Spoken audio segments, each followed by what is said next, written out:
TV, empowering lives.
Sira wako gasidero igoro matuine.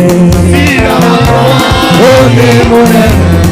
Sira wako gasidero igoro matuine. Onegetia tigana nani. Sira wako bangai. Sira wako onde munene. Sira wako gasidero igoro matuine. Thank you. We glorify your name. We thank you. We honor you. You're the Master. You're the King of Kings. You're King of Glory. We worship you this wonderful evening. You've given us another chance, God, to come back and glorify your name and say thank you. We glorify it in Jesus' name. Somebody say amen. You may be seated. Sasa kazi yenu imeisha. Mruke padi higine. Asante sana. Leo imekuwa siku ya marathon na ni mzuri sana kwa sababu Mungu amependa hivyo.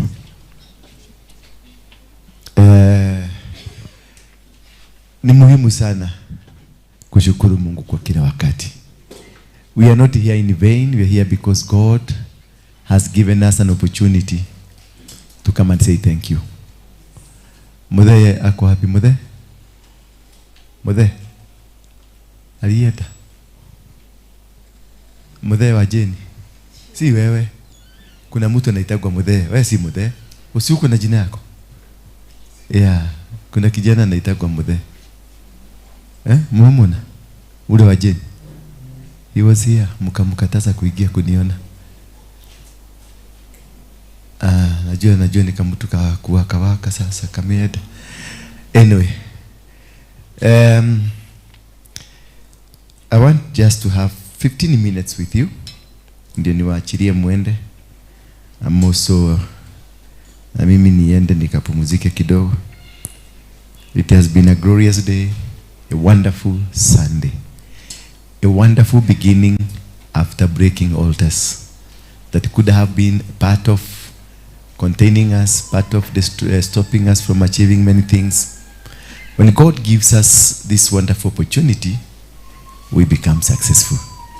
Ambia mwenzako, I am free now. Completely free. Mwambie completely free. Na kama hujui umesema nini muulize, unajua venye nimesema? Unajua unaweza kumwambia I'm completely free. Wewe mwenyewe hujui unasema nini. Bwana Yesu asifiwe sana. Na ni muhimu sana kuelewa kile kitu unasema. Wewe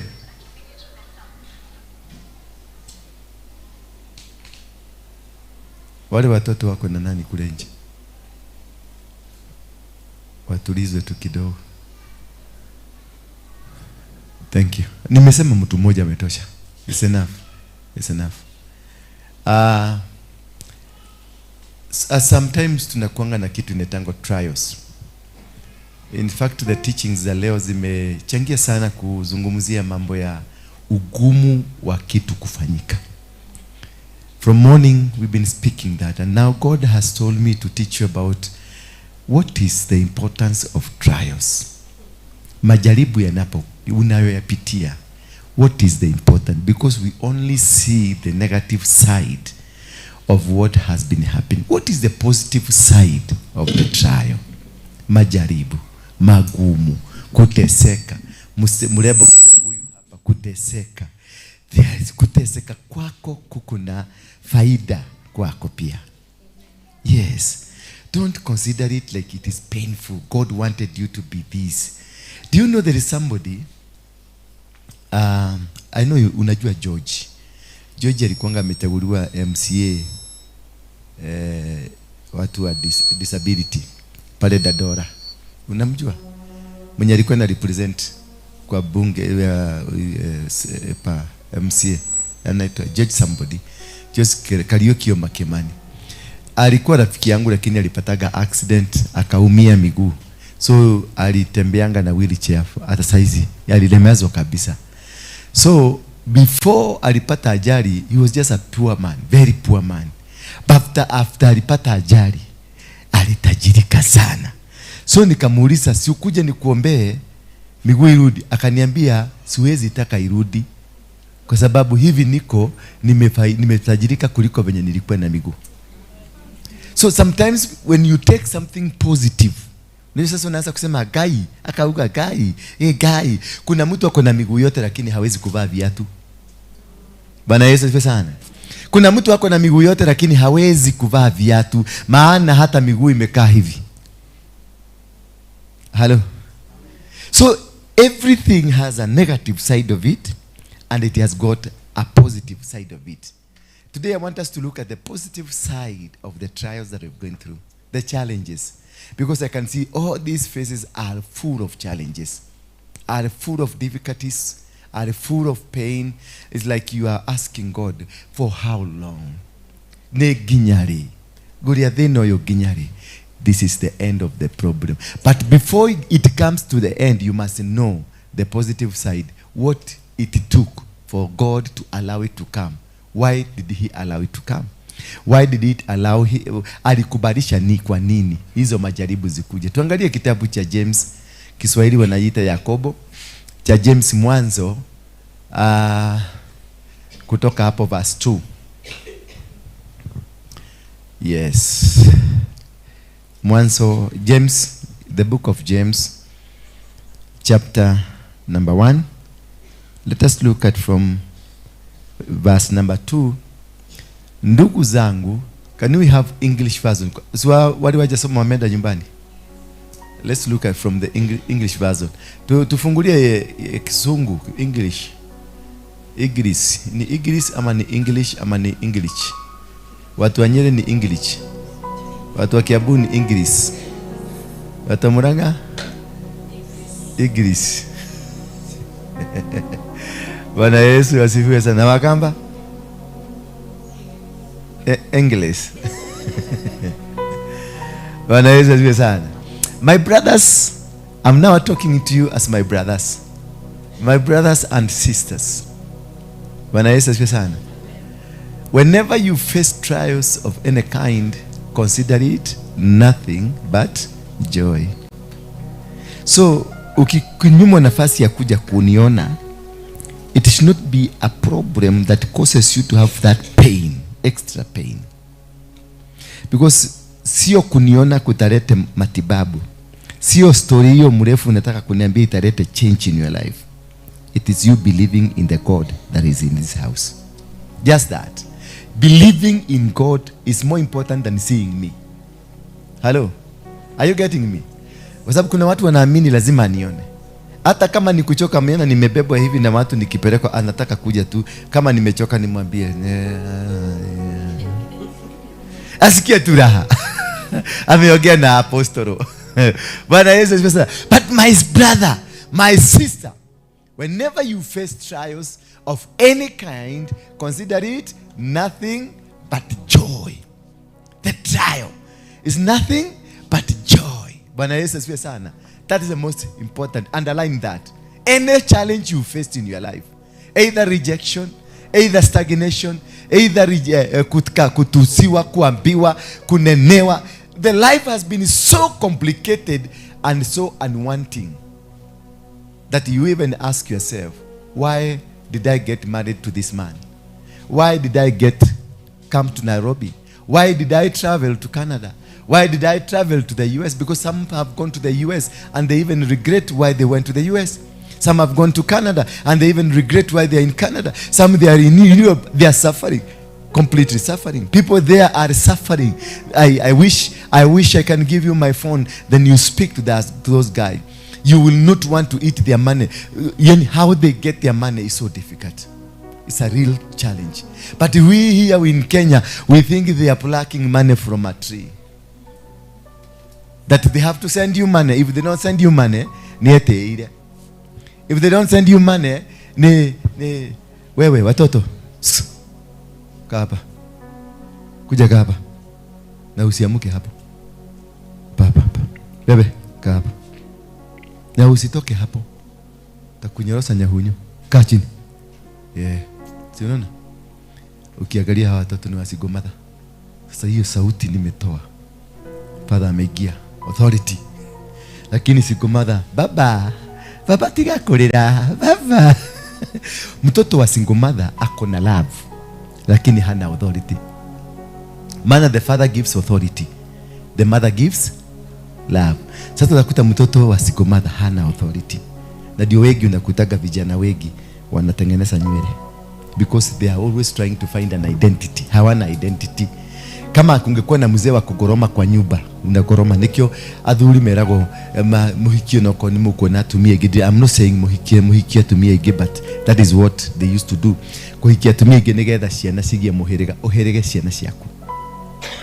I'm not saying so at you washaria muthuri kana ushario ni muthuri muko muri atatu ana, but I say with the reason behind the Kikuyus wanting to marry many is because like now you are not married and your children, they don't have a father, meaning they don't have a clan. Are you getting me? They don't have a clan. So when I marry you, I give your children a clan. Niko weta ko kuherega gahe ciana cia kumuherega. Hallelujah. Did you get me that? But did I say you go get married to a second wife? Yes, I didn't say so. But if you so wish, the constitution of Kenya inakubalisha. Mimi si yuko hapo, lakini katiba ya Kenya inafanya nini? Inakubalisha uwezi peleka udoge kutitaga muthuri ate reure hira mundu mukange doge mutitaga. Katiba inamkubalisha waine. Katiba ya Kenya inasema 4. Lakini mimi si yuko happy. Don't try this at home. Mimi si yuko hapo. Bwana Yesu asifiwe sana. Hello. Therefore, when we have these challenges of life, these challenges, they come to strengthen us. These are the advantages of, because you know that testing of your faith produces what? So these are not ordinary trials, but it is a test. It is sio majaribu, hiyo mambo napitia magumu. Sio haikuletwa ndio uvujike. Haikuletwa ndio uteseke. Haikuletwa ndio uangamie. Haikuletwa ndio ukose kufaulu. Imeletwa ndio ikujenge. That it produces what? The faith that will bring what? Endurance. Bwana Yesu asifiwe sana. So when you find mtoto kama huyu, mwenye amelea mtoto kama huyu, ameteseka alone, akijua kuna kibaba kilifanya hii maneno. Bwana Yesu asifiwe sana. But tujiulize tu swali kama wajiga. Hebu tukae wajiga kidogo. Tujiulize kama wajiga. Sasa huyu mzee unasemanga lazima achuge huyu mtoto. Mukienda hiyo kibarua, ulikuwa unajua mtoto anaweza kukuja? Si wewe ulikataka kuenjoy, unaufurahi mtoto amekuja, na kama amekuja. Sasa does it mean you are going to die because mtoto amekuja? No, you should consider it. It's a gift from God. Bwana Yesu asifiwe sana. You consider it is a gift. Mtoto kukuja dunia is not a mistake. Irrespective atakubalika na mama yake ama atakubalika na baba yake. Any child, there is no child that is a mistake. It is we who make mistakes. We, the parents who brought these children, we are the one that made the mistake, but the children are a blessing. Let me tell you one thing. Could be wewe katika laini yako hauna laini ya baraka. Hello, get me right. Wewe unaweza kuwa you don't have a channel, kwa sababu kuna watu hawana complete channel for the blessing. You must tie up with somebody else so that the blessing can find a way to come. There are people who are just, ukimwacha tu yeye anakuwa na kiherehere mingi na ni tajiri, anaendesha magari na anakuwa sawa na kiherehere mingi ishagi. Ukimwondokea, alikuwa bibi, ukimwondokea kidogo, yule ambaye alikuwa na liga na alikuwa na operate mpaka supermarket, unatafuta hiyo supermarket inaanguka peke yake, inaenda. Because hakuwa na baraka, hakuwa na channel ya baraka. Channel ya baraka ilikuwa na mzee. Na pia kuna wazee hawana baraka, lazima ushikane na mwanamke ndio hiyo channel ikuje.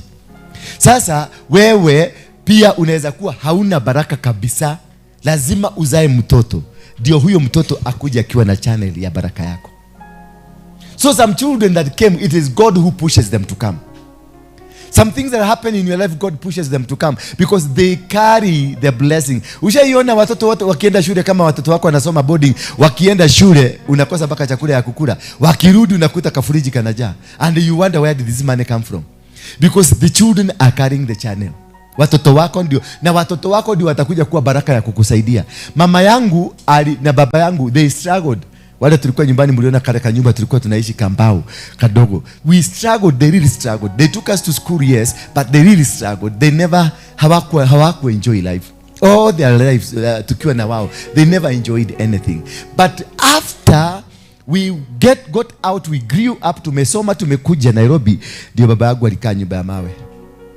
Out of us, ndio mama yangu na baba yangu walisafiri wakaenda Amerika. Bwana Yesu asifiwe. Lakini mama yangu ananiambia 1969 kuna prophet alimprofesaia atakuja kwenda Amerika. Bwana Yesu asifiwe sana. Mama yangu alienda Amerika 2014. Hello. Yeye mwenyewe alingoja, akangoja, she never went on her own. But sisi ndio tulienda Amerika, tukakuja tukamchukua. But who went to America? It is my mother, it's not us. Sisi kuenda America, it is because of the prophetic word ya my mother ambaye alitolewa. Lazima sisi tungeenda, ndio prophetic word on her life ifanyike. So there are things that will happen from another quarter, from the other angle, not for you. Wewe utatolewa unabii, utaenda America, utatajirika. Lakini if you look at yourself, there is no way utatajirika. Lakini vitoto vyako vitakuja vitajirike, vikuletee mali. Utazaa tusiana na tukue upright, na tuendelee tukue up. Mungu atulinde vizuri, tuendelee tukue upright mpaka siku ya kuolewa. Wanaolewa na matajiri. Unaona marejilova zile zimekuja, part of the day wale unaachua rejilova na wasichana.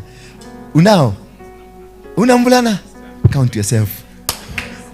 Waombe kabisa, wasimame. Ndio kwa maana labda hauna dosa hizi, lakini in future watakuletea mali nyingi. So not necessarily that nimekuprofesaia utajirike. Hapana, labda mtoto wako ndiye atatajirika, ndiye akuje akulipishie. So kuna watu hawana channel. That's what I was saying. There are people who don't have a channel for victory, for success, for kupata mali mingi. So ni mtoto wako atakuja kukutengenezea channel. Are you getting me? So mtoto kama hauna tu pesa, hiyo bitterness unakuaga nayo pugusa. Kama hauna tu pesa na maisha yako imeenda upside down, hiyo bitterness unakuaga nayo mingi, pugusa. Hiyo ya kutukanaka watoto maubwa nyinyi, matakataka nyinyi, inyo motiri haki, pugusa. Maana hao ndio sasa watakuja kuwa bridge yako. Hao ndio watakuja kukusaidia. Hao ndio watakuja kusimama kwenye njia yako. Hao ndio watakuja to be a blessing. Bwana Yesu asifiwe sana. Nilipeleka mama yangu kwa airport, nikamkuta hapo airport 2B, 1B. Alikuwa hapo amekaa hapo kwa Java. Nilimwacha hapo kidogo. Sasa nikaenda kususuna hapo. Kurudi nilikuta mama analia. Sasa nikamuuliza mama ni nini? Akaniambia, akashindwa kuongea. Nikamuuliza niki kia dinabere. Nilikaza nikafikiria ameanza kutetemeka kwa sababu ana imagine venye ataingia kwa mtungi, apebwe huko kwa hewa, hajijui na anaenda peke yake na amewekwa help. hiyo kakitu ka help. Sasa na hata bebo na wheelchair. Sasa kaniuliza kitu ya kwanza aliuliza, "Gukuona wheelchair hata dekioje?" Ngimwira matikuwa gotoro nicioje. Ni tondu wi mukuru. Nigetha uthio tindikito kahora, uthio tindikito kahora ginya ndege ine you they take care of you. Bwana Yesu asifiwe sana. Sasa nikamuuliza ni nini unalia? Akaniambia mimi hii miaka yote nimeishi, Mungu ameona nikae miaka yote niende Amerika nikiwa mzee, ninaenda kufanya nini sasa? Ni kazi gani nitaenda kufanya huko? Mimi ni mzee. Nikamwambia hauendi kufanya kazi kule, lakini pia Mungu atatengeneza kitu utafanya kule. Do you know what? Unajua kule Amerika mtu akizaa, hata kule hata huko Canada mtu akizaa, mtoto ni shida. Kukaa na mtoto because you have to work na hakuna mtu wa kuachia mtoto. Wakati mama yangu alifika huko, wale mama wote wamezaa walikuja kumuuliza, "No, ujikaragena na mwana." Aliletwa vitoto 25. Bwana Yesu asifiwe sana. Na kila kitoto kilikuwa kinalipiwa dola. Kila siku alikuwa anapatiwa dola 20. Vitoto 25, dola 20. Hizo ni dola ngapi? 500. Ni mtu kwa makata hiyo. Never. They can't. Per day. Hawawezi. Mama alikaa mpaka aka-extend kukaa. Pesa zilikuwa zimejaa mpaka sasa akakuwa ni anafidi mtoto wake mwenye anakaaga Amerika. Bwana Yesu asifiwe sana. Akatajirika venye aliambiwa, "You will be rich." Akapata pesa ya ng'ambo venye aliambiwa, but now in a different akiwa made ya watoto. So God can cause through your child to be successful, can cause through your man to be successful, can cause through your woman to be successful. At the same time, all of them can be used to destroy you. Bwana Yesu asifiwe sana. Kwa hivyo it is very important, lea watoto wako vizuri, waangalie. Wanaweza kuwa ni wagumu kuleweka, lakini at some point, kama sasa mimi nilikuwa mgumu. Kihiki aganu, kitu kibaya. Yaani mama yangu kama angeulizwa ungeenda kuheana mwanore kwa waku kweherere, angesema mimi. Angesema mimi. Alikuwa ananifukuza. Mama alikuwa ananichapa sisiki, ananifugia kwa jiko. Likole uroni ile hau. Ananifugia hapo na anafuga huko ndani na anarusha pilipili kwa jiko. Juni kata, yani mpaka alikuwa na wishi nikufe. Maana nikimaliza unaanza noegere. Una ile na kulaga kigoga hivi inastuka inaenda inakimbia inaendelea kukula. Hivyo ndivyo nilikuwaka. Nitapigwa nitauba sukari, nipigwe nirudi padio ingine niibe mayai nipike. Bwana Yesu asifiwe sana. But this is the child that has come to give her the prominence she wanted. Bwana Yesu asifiwe sana. So life could be so complicated in you now that you are young, but at some point life will change and you will be glorious because of passing the trials. In verse 3, the Bible says of the James, the book of James, verse 3, and because you know, verse 2, please give me verse 2. Then you go quickly to verse 3. My brothers and sisters, whenever you face trials of any kind, consider it nothing but joy, because there is something that is about to come. And verse 3, quickly, because you know that the testing of your faith, that's where my line is, the testing of your faith produces what? Endurance. For you to have that endurance, faith must grow in you. And then in verse 4, the Bible says that, and let endurance, after gaining endurance because of their faith, then and let endurance have its effect. And the effect of endurance is so that you may be mature and complete.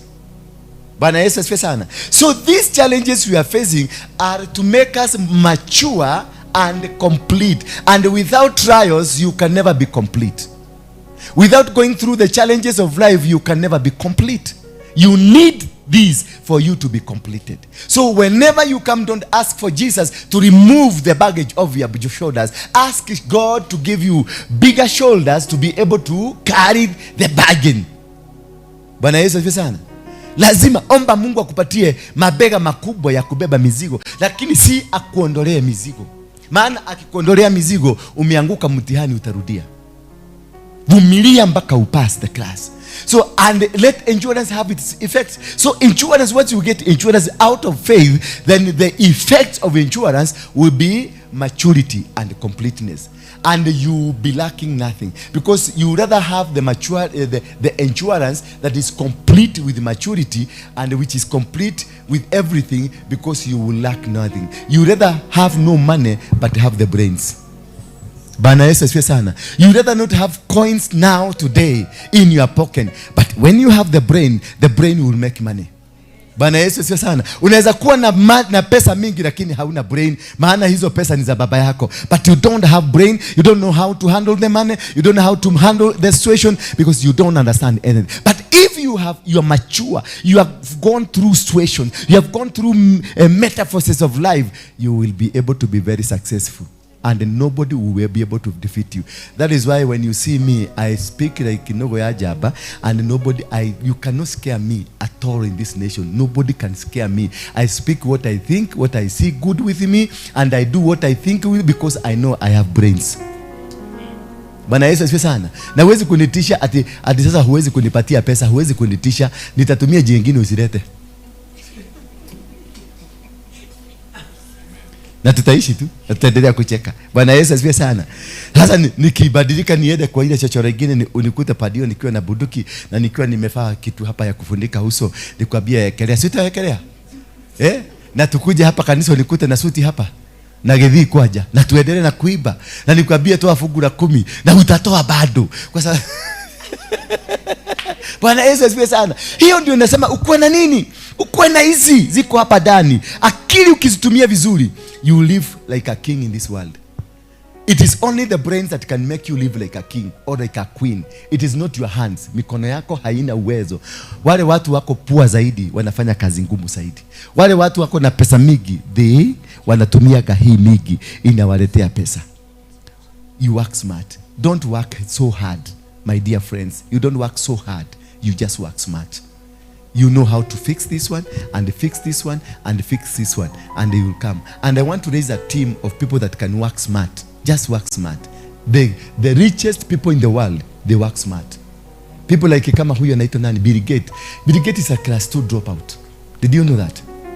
He's a dropout, a primary school dropout. Mtu anaitwa Elon Musk, si msomi, si hajasoma kukuliko. Mnanielewa? Watu kama Maradona ni watu ambao walifaulu sio kwa sababu ya masomo, by working smart. Bwana asifiwe sana.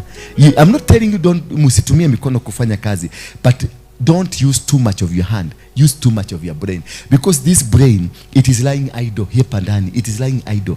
We have never utilized 2% of it. And most of you, kama mimi naambiwa sijatumia 2%, na mnajua venye niko na akili mingi. Na wewe umetumia hata kwota? Halo, tuoke tu kweli, nikuuliza sana maswali. Jerry, nyijira kwa hakiri nyingi muno na ndihotherete 2%. Na wewe ndukire na hakiri nyingi kongera ri utige uhotherete ki? No kwa nduhorete on a 0.01%. Just utilize it. Just try to push your brain to give you 1%. Just push it. Push it kabisa. Just ask it to give you 1% of it, and you'll see how successful you'll be. You'll see how winning you will become. You'll see how better you become. Because when people who are very successful, they are very successful because they have been compressed into maturity, and they are complete. Not complete because they are well, they have body, they have nice thinking, they have everything. No, but they have a capacity to be able to do the will of God. They have the capacity to do smart, to work smart. You see, smart people, they know how to fix A, they know how to fix B. They know how to make 1 and 2 work for them. Bwana Yesu asifiwe sana. So it is very important for you, and I would like you guys, there is no poor person in this room. If we can agree together, 2025, by December, we will have all of you millionaires. Bwana Yesu asifiwe sana.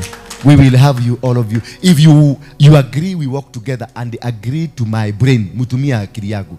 Ndio nitauliza Mungu aniongezee zifike 4. Mtutumie tu hiyo yangu 4. Mnyinyi yenu muweke nyumbani. Mtutumie yangu 4. Na mkubali tuende kabisa, tuende. Mkikosa kukua milionea mnikuje munipige na mawe. Bwana Yesu asifiwe sana. That is just work smart.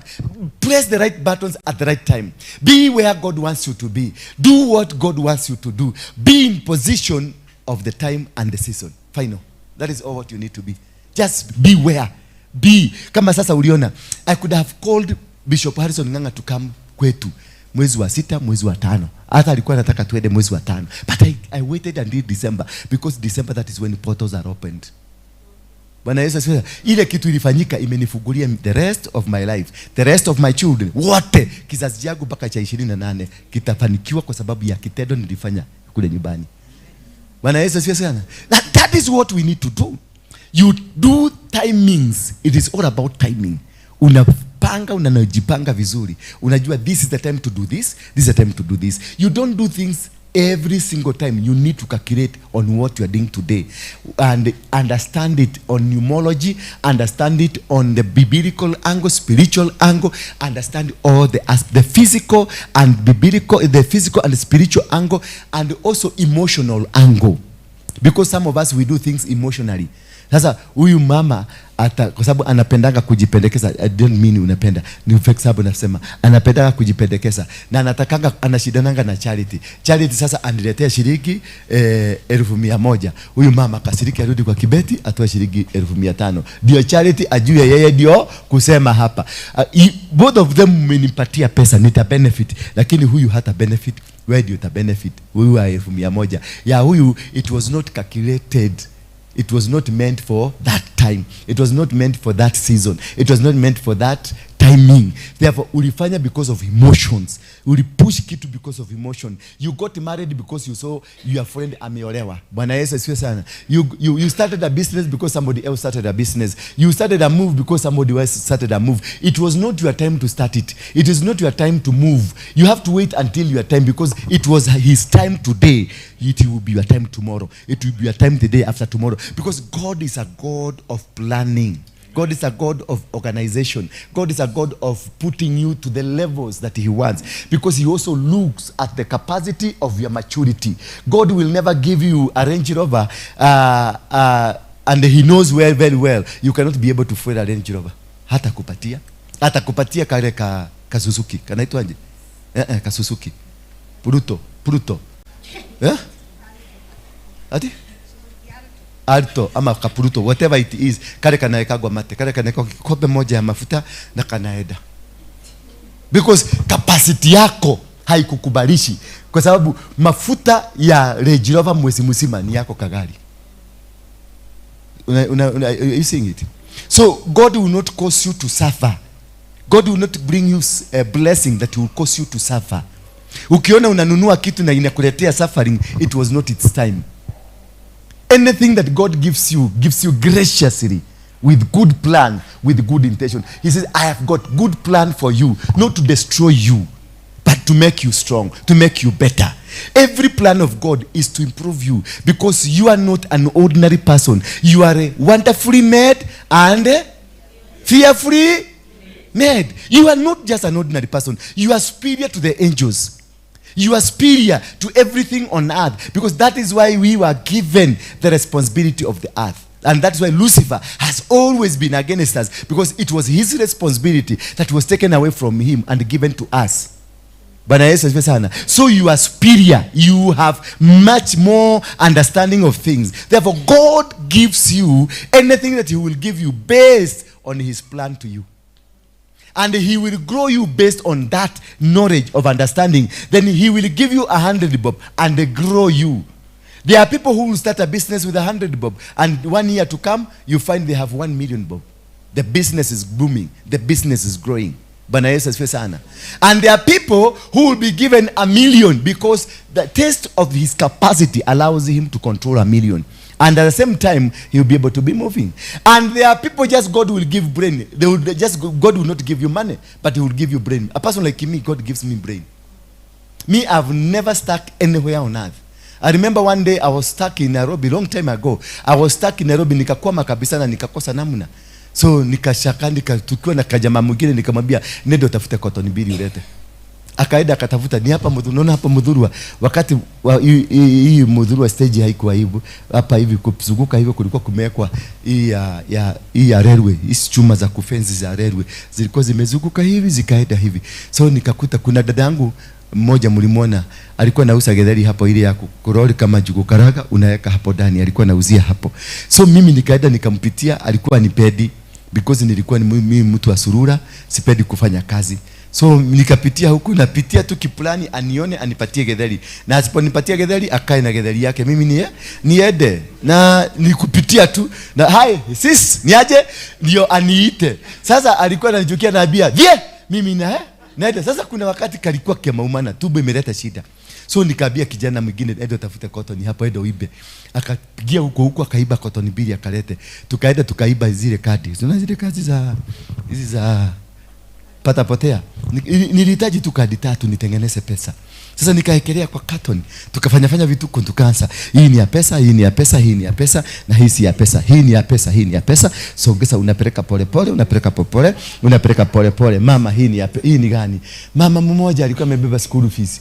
Akaekelea hapo. Akaekelea tu pesa hapo. Nikamtolea nikamwambia, "Hii mama umeanguka, hii si ya pesa." Na unachukua pesa hiyo haraka na unaweka kwa mfuko na unamwambia na unaanza tena ingine.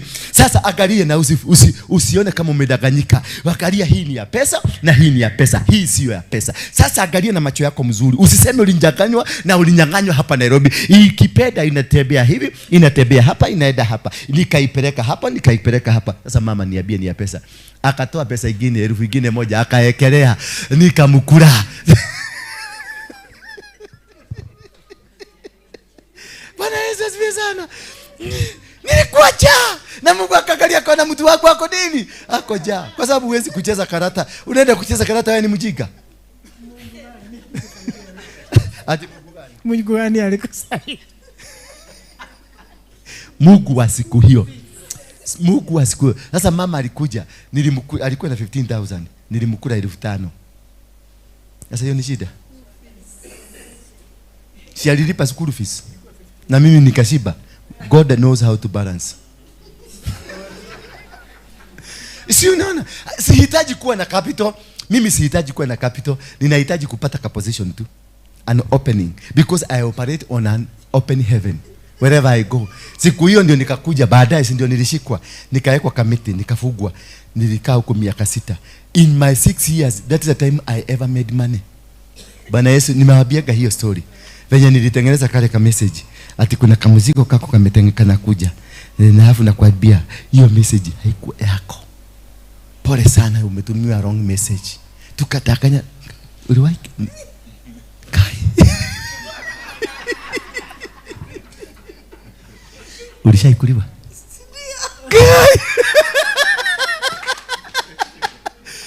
Gwera ba Nairobi gokaga irimo 5,000 muthenya. Nairobi gokaga irimo 5,000 oro muthenya cia gutunywo. Sasa ulinyaganywa? Ndio 2,000. Hiyo ni kidogo. Hiyo ni kidogo, tulikuwa tunachukua 1,100, 2,000. Pole sana lakini. Sasa unatakaje?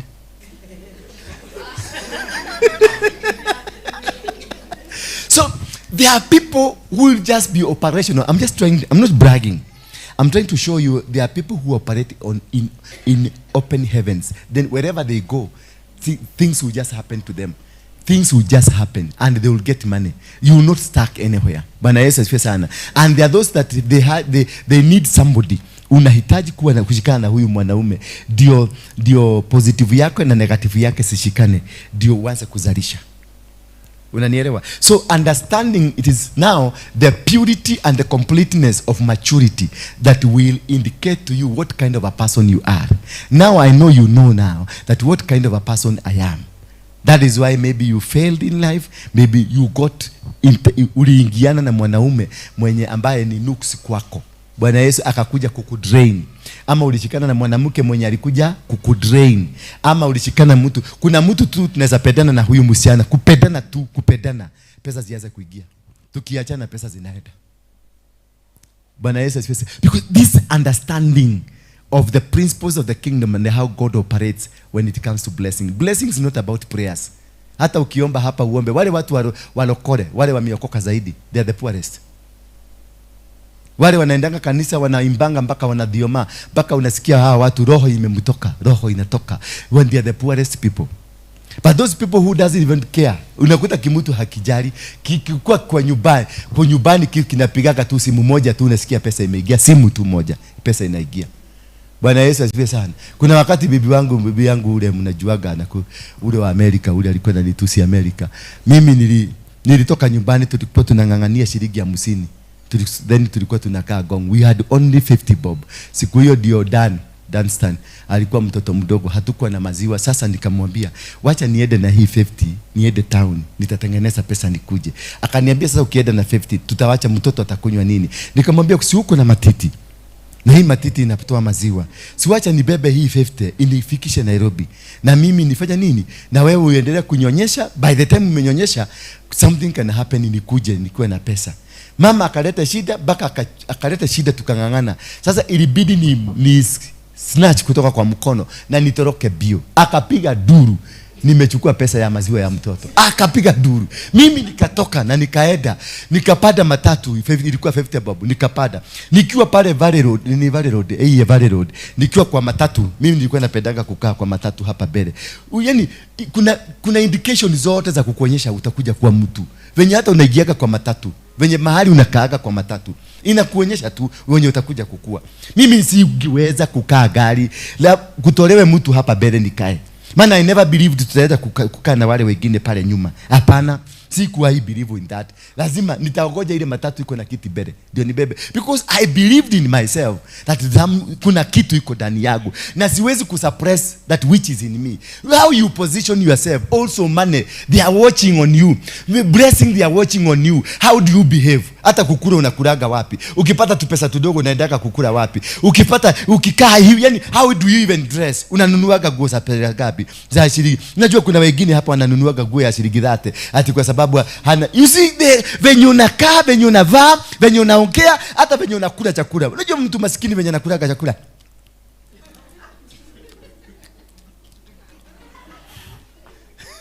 because mentality yake imejawa na poverty. You eat like a king. Mimi niliendeka siku moja wakati tulitolewa Mkuru tukaletwa na kanisa Catholic, Assumption Sisters. Walikuwa nataka kutukulia pesa. Wanaleta wazungu wanasema hawa tumirehabilitate. Sasa nilikuwa kwa Mkuru. Tuliletwa hapa Intercontinental. Tulipoingia Intercontinental, it was my first ever time kuingia hoteli hii 5 star. Hata mimi sikuwa najua kama kuna 5 star ama ni 3 star ama ni nini. Kitu ya kwanza nilifanya, tukapaga buffet, kupaga buffet. Sasa ndio nilionea chakula unachota wewe mwenyewe. Si kuchotewa, wewe unajiwekea venye unataka. Sasa you can imagine wakati tulisikia venye ni kuchota chakula. Sasa ni kuchota madizi hapa, unachota nyama hapa. Unakuwa mluya baka unabeba kisahani. Huoni kule, unabidi uende hivi.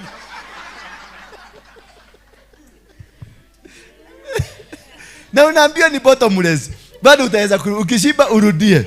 Sasa tukakula tukashiba. Wacha sasa huko tulikuwa na tusabe tumeandikwa Intercontinental. Katudu piki kameandikwa Intercontinental. Hizo vitu tudogo kahasari, kabata kameandikwa. Hizo tuta niliokota nikaeka kwa mfuko. Nikaenda choo nikakuta paka tissue imeandikwa Intercontinental. Nikarori yote nikaeka kwa mfuko. Nikaenda nayo Mkuru. Sasa nilikuwa nauza.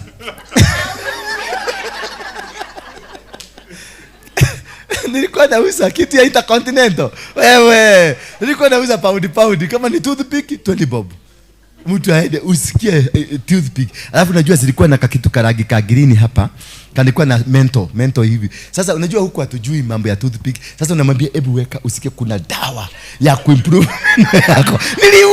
Niliuza pesa na nikakuwa na pesa. Bwana, because I have a mentality in me. There is a mentality of becoming rich. Bwana Yesu asifiwe. How you prepare yourself, a mentality. What kind of a mentality have you grounded yourself on so that God can find a space to come and bless you? Pesa zinajuaka kwao. My dear, si maombi, si kuobewa, si kuwekelewa mikono na miguu. Pesa zinajuaka kwao na zinajuaka mtu wa kwao. Weka hapa na umasikini na umekauka nywele gumu. Hata ukifanya kichanua hivi uhitaji kiberiti ya kuhakisha hata kwa nyumba, ni venye nywele imekaa gumu. Hatunafikiria kuna kitu itakuja. Nothing will come. You will pray and pray and pray, hapa utaomba mpaka hii man. Ukiangalia kuna watu wameomba mpaka hii kamekuwa kama nini kakanogo kwa sababu ya kukaa hapa chini. Prepare yourself for the ground. Hata ukimwaga inaita kwa nyanya, bego za nyanya. Si unatengeneza tuta. mzuri, alafu unatengeneza mchanga inakuwa soft, ndio kabego kakiingia kapate kupanda. Sasa wewe umekauka, wekere magikia iguru, wekere mahiga iguru na bao iguru na mesha kwa iguru, nini itamea? You have to prepare. Pesa zinakujanga kwao, zinajuaga where they are comfortable. Pesa can run away from you. Bwana Yesu asifiwe sana. Pesa can run away from you, and that's why most of you pesa ilirani. Sasa ukiomba Mungu na ikomandi na bia ikuje, inauliza Mungu turadhieko, wanaambiwa kwa nyekenywa kama nyakeo. Acha baba twerere mundogi ura tuonire ku tutire tuone tutingenda gucoka ku thina ura tuoneire ku. That's why many people are poor not because they deserve to be poor. Many people are poor because they were not able to prepare the ground for becoming wealthy. Mtu anaitwa Abraham aliambiwa na Mungu, give me your son, the only son that you have, Isaac, and give him a sacrifice. Akampeleka kwa Mount Moriah, akaambia na Mungu chija, akienda kuchija because he was prepared for the blessing. He was not interested in other thing. Alikuwa anajua hii sacrifice natoa, it will change my life. That is why he was willing to do anything, because he knew akipata wealth atarudi kwa mama tena watafuta ingine. Lakini Mungu alikuwa na mtest. How ready are you to receive it? Wakati he was ready to cut his boy, then the angel appeared to him, akamwambia angalia hapo nyumba, kondoo ikatokelezea. Where did it come from? Where did it? Unataka kuniambia alipofika huko ndiye atafuta tule tukuni tu kuhakisha nini? Hakuzunguka kwa hiyo kichaka akitafuta tukuni? Because your blessing is hidden somewhere. You are not seeing it, but it is looking at you, waiting for that opportunity, waiting for you to pass the examination. The moment you pass the examination, inajitokeleza. Inasema, now you are my friend. Now I can be able to walk with you. Now I can be able to be called yours. Wezi kubeba mwanamke mrembo kama huyu mpeleke muthimwaikerega nyumba ya maigoya. Tumuikerage mwirage ati darling no tugatoka ku ekura. Atatoroka, atakuacha kwa mataa. Bwana Yesu asifiwe sana. Hata sasa nipeleke mtu kama huyu nimwambie nyumba ya makaratasi hapo ndio utakuwa kirara. Alafu mpaka chini mpaka mwenye mnalalia cotton na ikikunywa maji inakuwa wet. Mkiamka asubuhi mnakuta huko kuota mko white. Umniambie huyo mtu atakaa huko. Huyu ashairara kama hii. Si ushairara? Hapana. So you need to understand how to pass through these tests and trials. They will make you become successful. They will make you win. It's not being a Christian that you become. Being a Christian, it is a level ground that God gives you an upper hand. Becoming a Christian, you get an upper hand to think on a spiritual ground, that you have a good relationship. Jesus raises you above any other so that you can have an advantage over any other. But you don't become a fool because you are a Christian. But unfortunately, the Christianity in Africa makes one become a fool instead of an intelligent person, because Jesus was intelligent himself. Do you know how Jesus became very intelligent? Jesus, when he started his mission, he went looking for the disciples, 12 disciples. Have you ever wondered how he chose the disciples and where he got the disciples? Who was Mark? Was Mark one of the disciples? Matthew. Who was he? What was he doing before? Yeah? He was a tax collector. Why would Jesus go for tax collectors? Na hata kwa Zakayo walienda, mpaka akaenda nyumbani wakati alisikia huyo ni waoga na magoti. Jesus needed money. He needed money for his ministry. Bwana Yesu asifiwe sana. Na ndio uliona alimtengenezea lugha. Jesus alikuwa mtu wa mtaa, ni mtu wake waja. Alimwambia wewe, usipolete nusu, wekelea nusu hapa. Gaidage kuetekera, hawezi kubali maneno yako. Wekelea nusu hapa. Jamaa si aliwekelea nusu. Maana akuambia hao wengine kule alienda wekelea nusu. Sikulikuwa matajiri marafiki yao. Lakini he never, because he knew this guy is carrying what I need for the ministry. So you have to use brain. You don't go praying, Baba nakuomba umsaidie huyo mama, roho yake ikuwe rahisi, ndio anipatie pesa, niende nikahubiri injili yako, niende nikafanya kazi yako. Baba, atalete pesa. Na baba mwambie anipatie 1,000,000 ndio niende. Utagogwa. Utafukuzwa. God will give you brain on how to get in.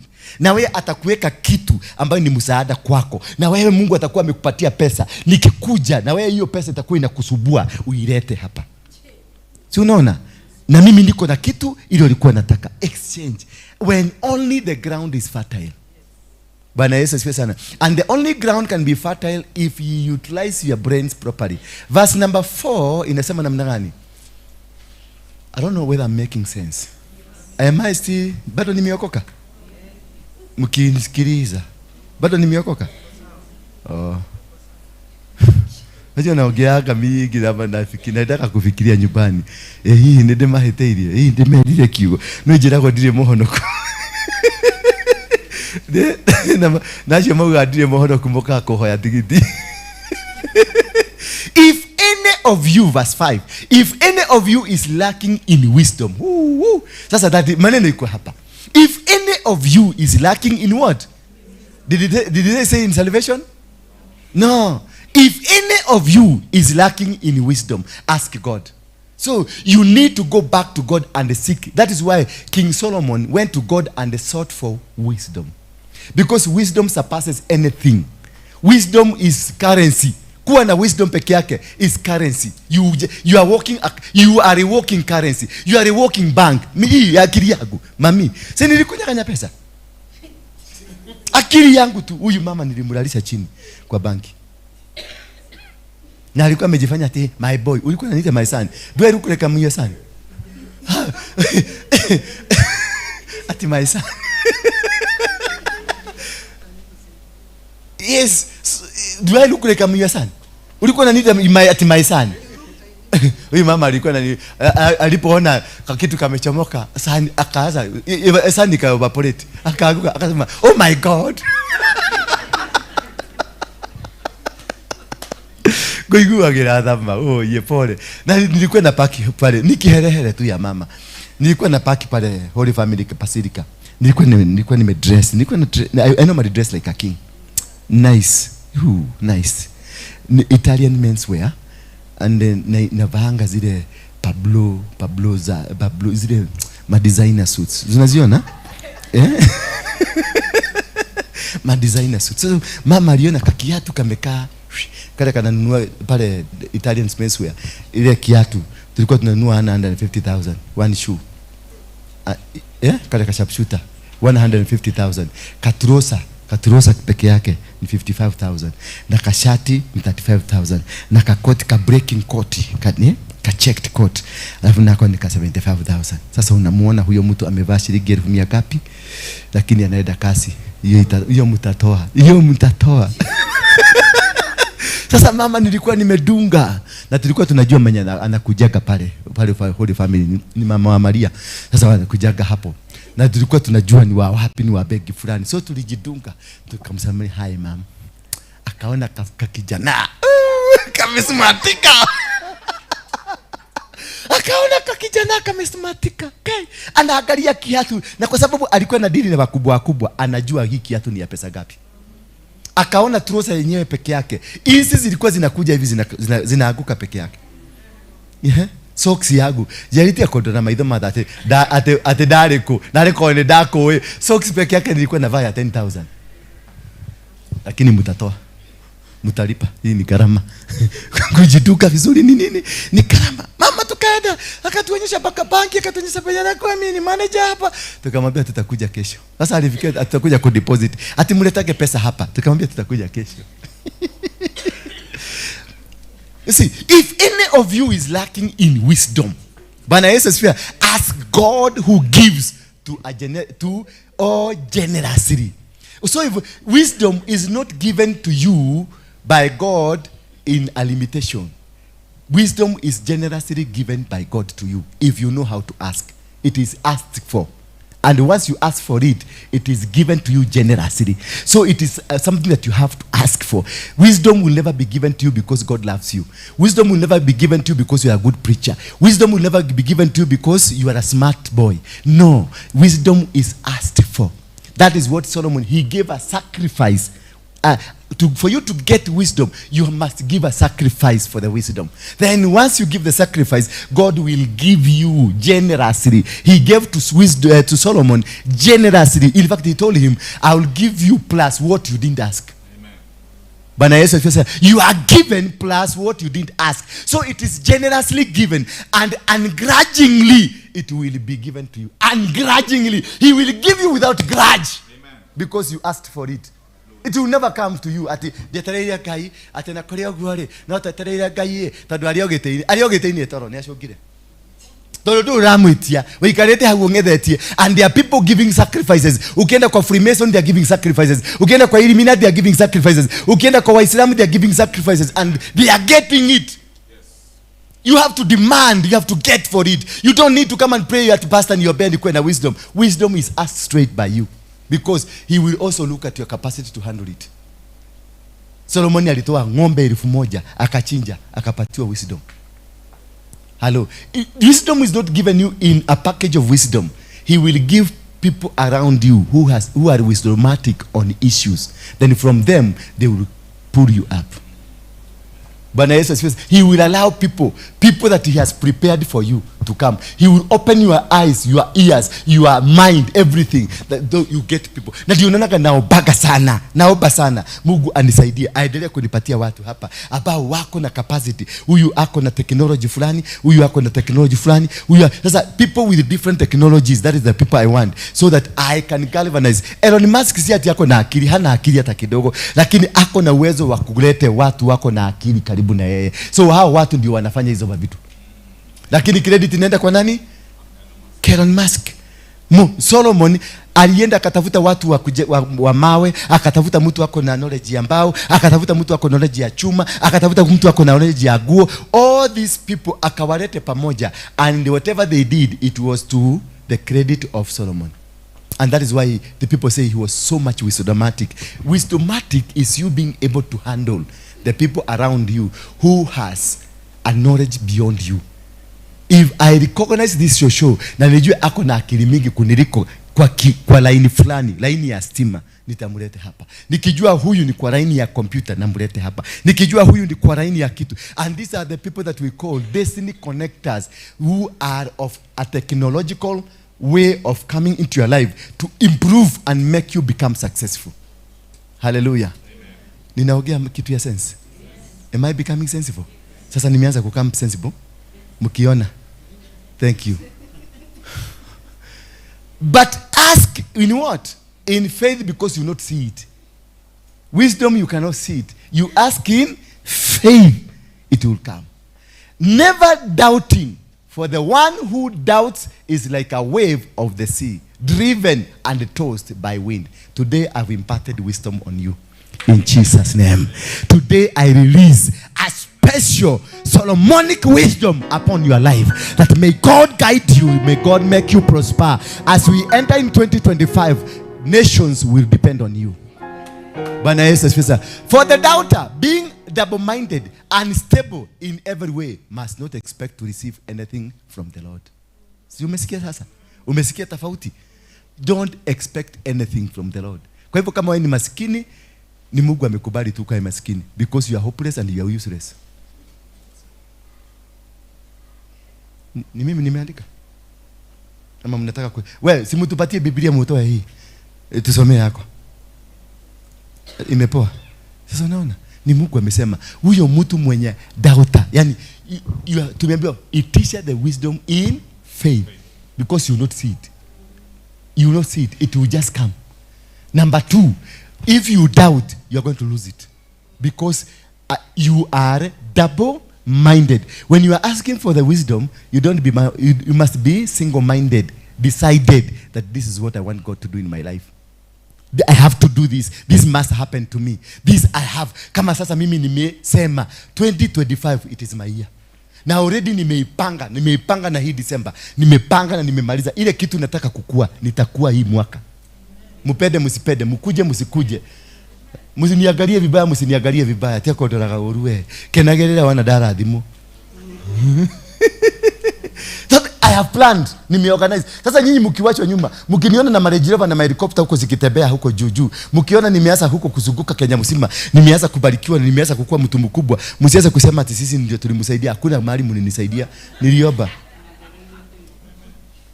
Atenide to amuhoire, wewe ndoke hoire na oge, wewe ndo jiobe. Ngukue atenide to amuhoire ginyage kinya hau. Acha nituhakiri nderire Ngai, ahe hakiri either cia gutunyana kana cia kuheneo turu.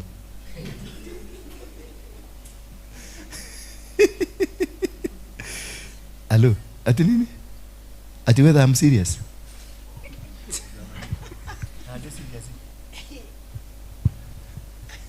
Ni ora tadiraria wana. Ogyorioka no ende ndweke yua sani ri. No ndege. Dito wende sani mugitani. Oroshine, let me be your son. Hallelujah. But remember that son. Remember that son. Do you still need that son or this son? Do you still need that son or this son? Yes, let's go on. Baba, let the believer who is lowly boast in being raised up. Hello. Hebu tusome pamoja. 1, 2, 3.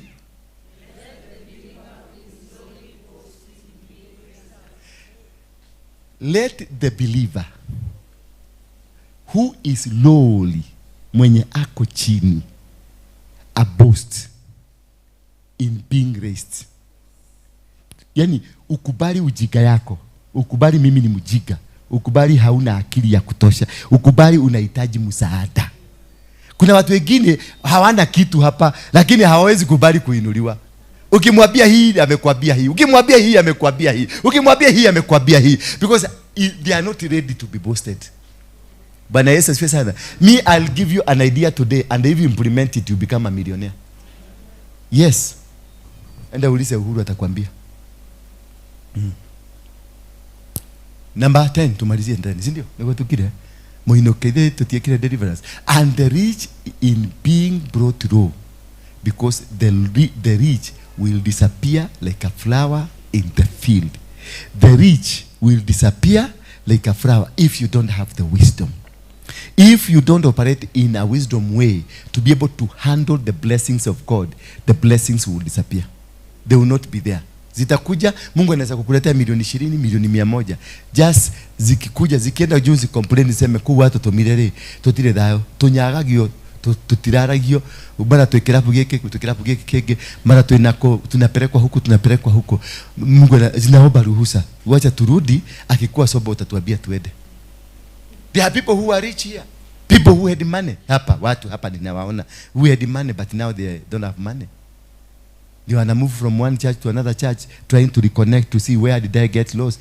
You got lost. They went and complained. Money can go there and complain to the Father. And if the money complains, it will be kept. Inarudi inasema wacha tukae kwa store. Modosho nena atugia mno. Sasa umesikia zilienda kwa store. Zikisikia maombi yako, ati malaika anakuja zinaambia malaika, totire kwa. Tumehama. Tusimame kwa miguu yetu. Oh my goodness. Have I taught a businessman? Have I taught somebody who's going to prosper? Have I opened your doors from today? Things will just work? May God bless you for that. Yes. Worship us. Worship us.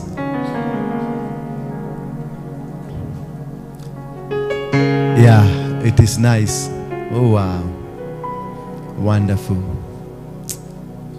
Angalia that architectural plan, the design. Hii ni akili yangu tu.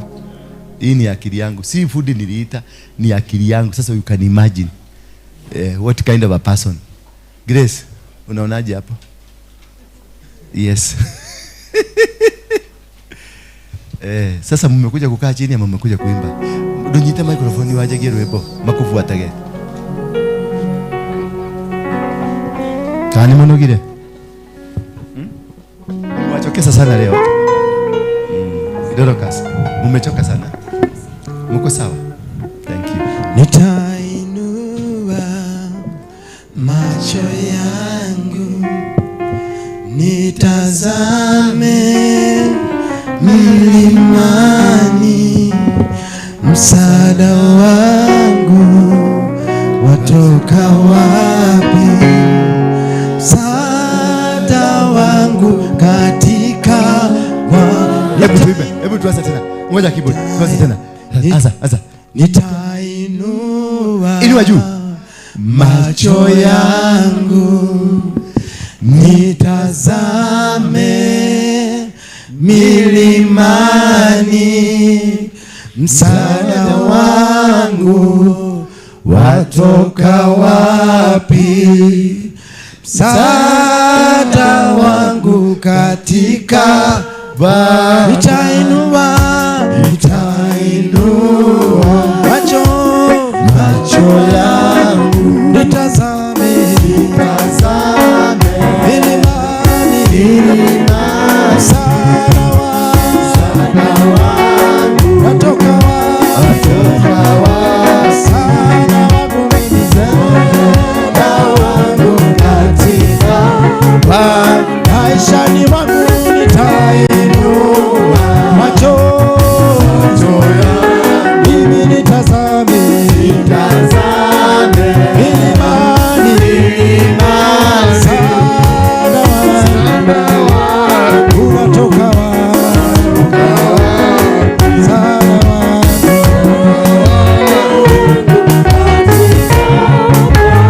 na watoto wangu watainua macho watazame milimani, msaada wangu watoka wapi? Msaada wangu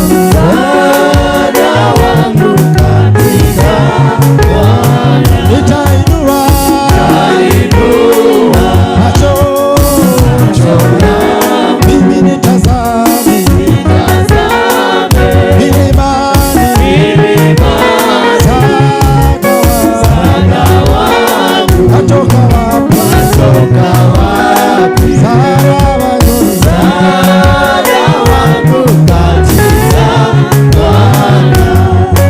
nimekuja nikuabudu Baba, nimekuja nikuabudu, nimekuja nikuabudu, nimekuja nikuabudu, na nimekuja nikuabudu, nimekuja nikuabudu, nimekuja nikuabudu, nimekuja nikuabudu, na ulisema nikutafute, ulisema nikutafute, ulisema nikutafute, ulisema nikutafute, na ulisema nikutafute Baba, ulisema nikutafute, ulisema nikutafute, ulisema nikutafute, na nimekuja kukutafuta, nimekuja kukutafuta, nimekuja kukutafuta, nimekuja kukutafuta, na nimekuja kukuabudu, nimekuja kukuabudu, na nimekuja kukuabudu, nimekuja kukuabudu, na nimekuja nikuabudu, nimekuja nikuabudu, na nimekuja nikuabudu, nimekuja nikuabudu. Ulisema nikutafute, ulisema nikutafute, ulisema nikutafute, ulisema nikutafute. Kama Daudi unifundishe, kama Daudi unifundishe, kama Daudi unifundishe, kama Daudi unifundishe, kama Daudi unifundishe, kama Daudi unifundishe, kama Daudi unifundishe, kama Daudi unifundishe, na ukirudi usiniache, na ukirudi usiniache, na ukirudi usiniache, ukirudi usiniache, na moyo wangu nakupenda, na moyo wangu nakupenda, na moyo wangu nakupenda, moyo wangu nakupenda, na moyo wangu nakupenda, na moyo wangu nakupenda, na moyo wangu nakupenda, moyo wangu nakupenda, na ukirudi usiniache, na ukirudi usiniache, na ukirudi usiniache, ukirudi usiniache, na ukirudi usiniache, na ukirudi usiniache, na ukirudi usiniache, ukirudi usiniache. Hakuna jambo la nisumbua, hakuna jambo la nisumbua, hakuna jambo la nisumbua, hakuna jambo la nisumbua. Na moyo wangu na huzuni, na moyo wangu na huzuni, na moyo wangu na huzuni, moyo wangu na huzuni, na moyo wangu na kupenda, na moyo wangu na kupenda, na moyo wangu na kupenda, moyo wangu na kupenda. Na watu usiniache, na ukirudi usiniache, na ukirudi usiniache, ukirudi usiniache. Watoto wangu usiwache, watoto wangu usiwache, watoto wangu usiwache, watoto wangu usiwache. Na nyumba yangu ya kutamani, na nyumba yangu ya kutamani, na nyumba yangu ya kutamani, na nyumba yangu ya kutamani. Na mama yangu anakupenda, na mama yangu anakupenda, na mama yangu anakupenda, mama yangu anakupenda, na mama yangu anakupenda, na mama yangu anakupenda, na mama yangu anakupenda, mama yangu anakupenda. Watoto wangu wanakupenda, watoto wangu wanakupenda, watoto wangu wanakupenda, watoto wangu wanakupenda. Huduma yangu inakupenda, huduma yangu inakupenda, huduma yangu inakupenda, huduma yangu inakupenda. Na ukirudi usiniache baba, na ukirudi usiniache baba, ukirudi usiniache, ukirudi usiniache, na ukirudi usiniache, na ukirudi usiniache, na ukirudi usiniache, ukirudi usiniache.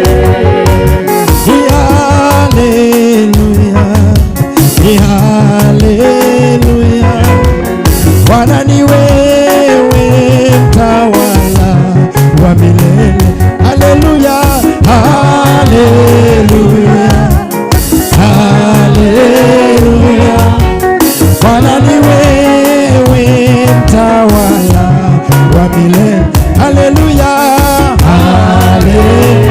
haleluya, haleluya, Bwana ni wewe mtawala wa milele. Tunakupenda, tunakupenda, tunakupenda, Bwana ni wewe mtawala.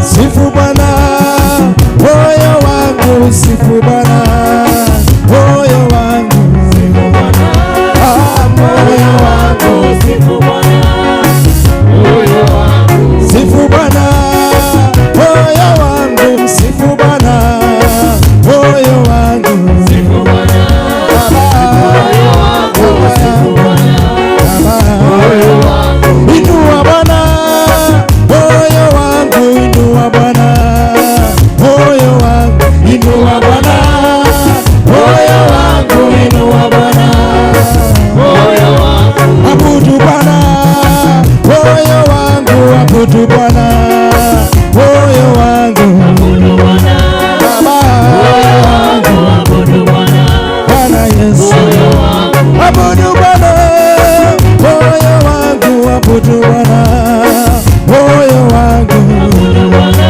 Bwana oh Baba yangu, lilia Bwana moyo wangu, lilia Bwana moyo wangu, lilia Bwana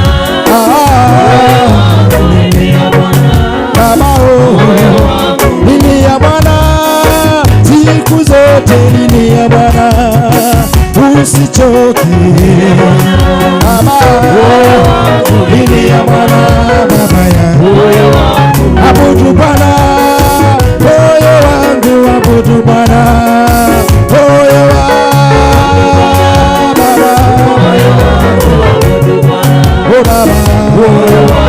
abudu Bwana wakati wa shida, abudu Bwana wakati wa raha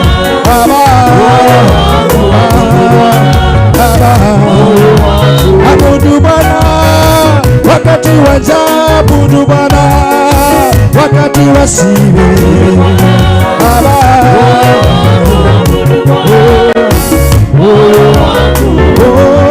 iyo yara kwa Mwathani enagothaitha ndukanatige, iyo yara kwa Mwathani enagothaitha ndukanatige, iyo yara kwa Baba enagothaitha ndukanatige, iyo yara kwa Mwathani enagothaitha ndukanatige, iyo yara kwa Baba enagothaitha ndukanatige, iyo yara kwa Mwathani enagothaitha ndukanatige, ũngĩgacoka ndĩ Nairobi enagothaitha ndukanatige, iyo yara kwa Baba enagothaitha ndukanatige, hinya wa mwĩrĩ ũyũ ũngĩthira enagothaitha ndukanatige, iyo yara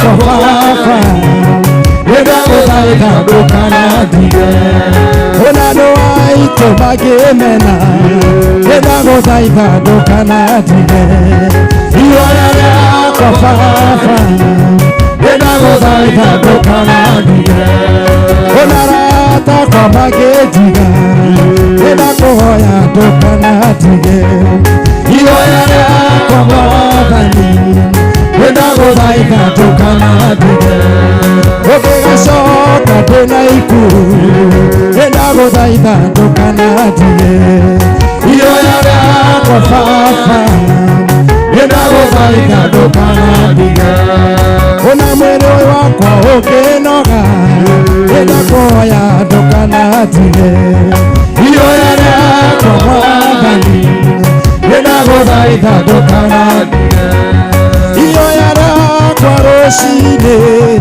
enagothaitha ndukanatige Baba, iyo yara kwa Mwathani enagothaitha ndukanatige, ũngĩgacoka ndĩ gĩcagi enagothaitha ndukanatige, iyo yara kwa Baba enagothaitha ndukanatige, arata akwa othe no matige enagothaitha ndukanatige, iyo yara kwa Mwathani enagothaitha ndukanatige, ona ingĩmenwo nĩ arata akwa enagothaitha ndukanatige, iyo yara kwa Mwathani enagothaitha ndukanatige, iyo yara kwa Ngai enagothaitha ndukanatige, iyo yara kwa Baba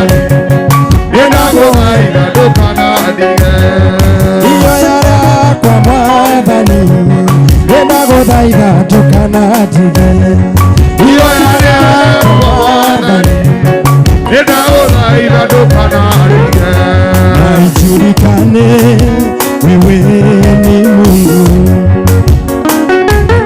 na ijulikane wewe waweza,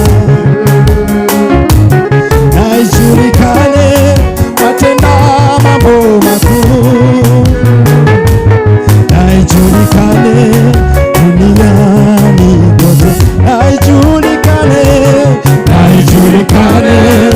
wewe ni Mungu, na ijulikane wewe waweza, na ijulikane watenda mambo makuu, Baba, na ijulikane duniani, oh, na ijulikane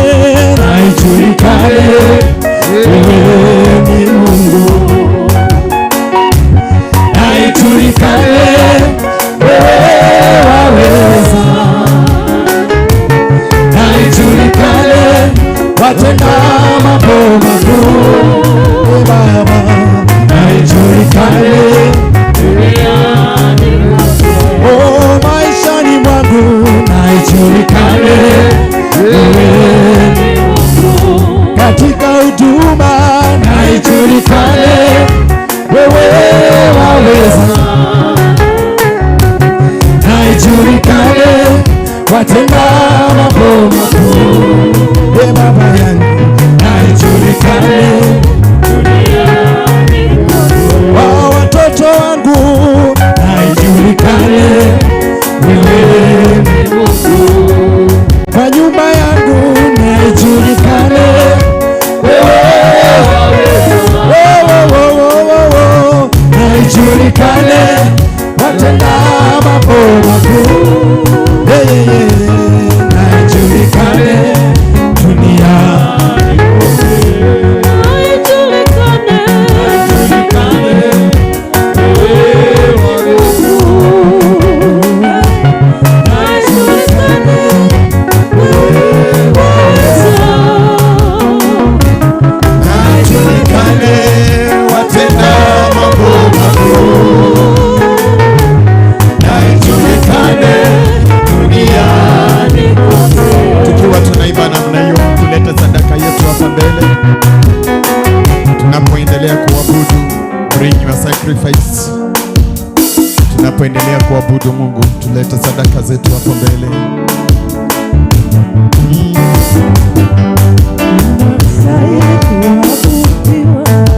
Wastahili wewe Yesu, wastahili kuabudiwa, wastahili wewe Bwana, Unastahili kuabudiwa, unastahili Yesu, unastahili kuabudiwa, unastahili Bwana wa mabwana, unastahili kuabudiwa, wastahili wewe, unastahili Yesu, unastahili kuabudiwa, wewe ni Bwana wa wafalme, unastahili kuabudiwa, wastahili unastahili Yesu, unastahili kuabudiwa, unastahili, hakuna kama wewe, unastahili kuabudiwa, unastahili Yesu, unastahili kuabudiwa,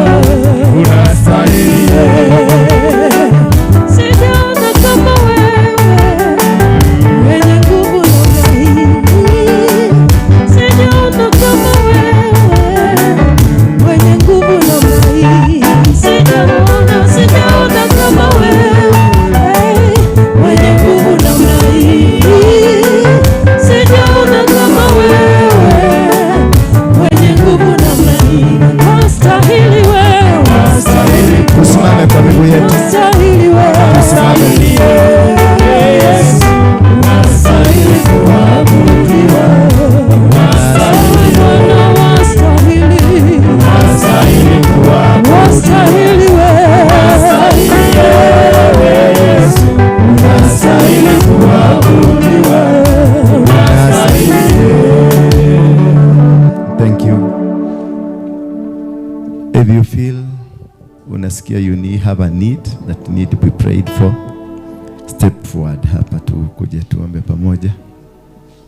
If you have a need, unasikia unahitaji, kuna hitaji unalo.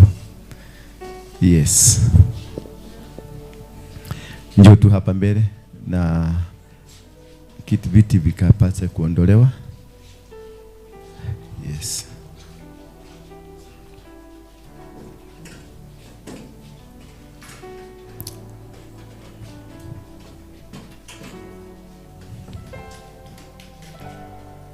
You can come this way. Unaweza kusogea huku. Sogeni mpaka huku. Niondolee hii.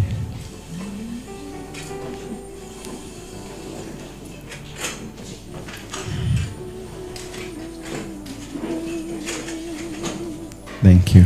Thank you. So this is the need is what you feel that you want God to do in your life. The change that you want God to bring into your life. These changes are never brought by the men of God. Wacha tu akae hapo. Kaa tu. Kaa hapo. Kaa hapo. The changes are brought by you. I think that is what tumesoma leo. It is in your capacity to bring the transition. Ni katika uwezo wako wa kusema kupitia kwa nguvu ya kinywa chako unaweza kubadilisha yaliyo ndani yako. Kinywa chako kina uwezo. Kinywa chako kinaweza kumiliki, kinywa chako kinaweza kuponya, kinywa chako kina uwezo wa kutenda. Kwa hivyo ni imani iliyo ndani yako. Consider it anything that is going through as a trial, consider it joy. God is here. Whatever you are going to confess today, it will come to pass. Whatever you will confess today. If you confess failure, failure will come. If you confess success, success will come. If you will confess healing, healing will come. All these are in your mouth. All these are in your capability. Bwana asifiwe sana. Now I want you to lift up your hand. As you open up your mouth, your lips, and begin speaking blessing upon your life. That which you think brought you here, that which you think has been a challenge in your life, it will be broken. Whatever you ask in the name of Jesus right now, keyboard, whatever you ask for from God, it is gonna happen to you. Itafanyika. Chochote ambacho utakiitisha sasa. Bingu imefunguka. It is you to ask what. If it is healing, ask for the healing. If it's deliverance from anything, spiritual husbands, spiritual wives, economical handships, curses, generational curses, zimeondoka, zinaondoka sasa. Just the heavens are open, ready for you. The heavens are open. Bingu imefunguka kwa ajili yako. Bingu imefunguka kwa ajili yako. Inakuhitaji tu you put that word that you want. Mwambie Mungu, maana amekufungulia masikio yake. Mwambie hili ndilo hitaji langu. Maya nemo mahoya mako. This is what I'm asking from you, God. Mwambie tu maya nemo mahoya mako. Maya nemo mafataro. This is what I want. This is what I want. Hili ndilo nataka. Fungua tu kinywa chako mwambie. Just connect yourself with the hope. The heavens are already open. Bingu imefunguka. Bingu iko wazi kwa ajili yako. Bingu iko wazi. Wewe ni kuconnect to. Just connect your blessing. Speak that. Connect with your heavens. Connect with the supermarket of the heavens. And everything will open up. Kila kitu kitafunguka. Kila kitu kimefunguka. Milango yote imefunguka. Milango yote imefunguka. Ni wewe unahitajika tu. Ni wewe unahitajika tu. Upokee baraka hii. Ni wewe unahitajika tu. Connect. Achilia maneno kama Solomon. Solomon alimwambia Mungu, ninahitaji wisdom. Kama ni pesa unataka, mwambie Mungu nataka pesa. Kama ni mke unataka, mwambie Mungu nataka mke. Kama ni bwana unataka, mwambie Mungu nataka bwana. Chochote ambacho unakihitaka, in the name of Jesus, you will get it.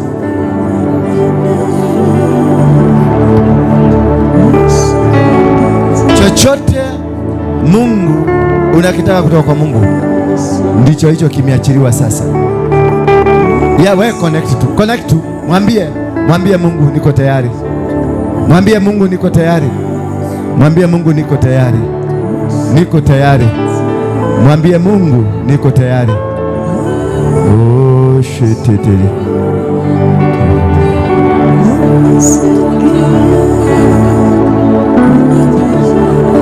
Mtoto wako amepona.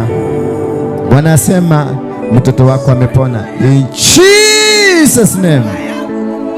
Oh,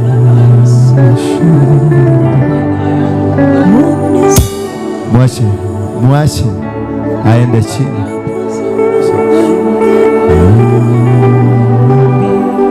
Milango yako yote imefunguka. Chochote ulikitaka kutoka mbinguni kimeachiliwa. Chochote ambacho ulikitaka kutoka mbinguni kimeachiliwa. Chochote ambacho ulikitaka kutoka mbinguni kimeachiliwa. Yes. Chochote ulitaka Mungu akupatie, it is given to you in Jesus name. In Jesus name. Healing is your portion. Body and business. Body and business. Every curse, generational curse, family curses, they are all destroyed in the mighty name of Jesus. You are now internationally connected. You are delivered, you are forgiven. Your sins are forgiven in Jesus' name. In Jesus' name. Curses za familia zote zimeondolewa. The power of God is upon you now. The power of God is upon you now. The power of God is upon you now. The power of God is upon you now.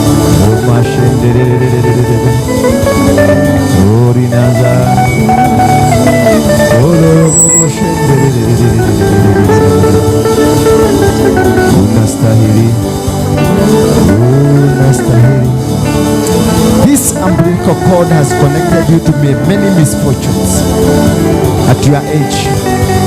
Misfortunes. But from today, it is broken. It is broken. It's broken in the mighty name of Jesus. I break the lineage, the family lineage that has caused you to suffer, to stagnate for quite a long time. Spirit of witchcraft, Uganga, out! Uganga.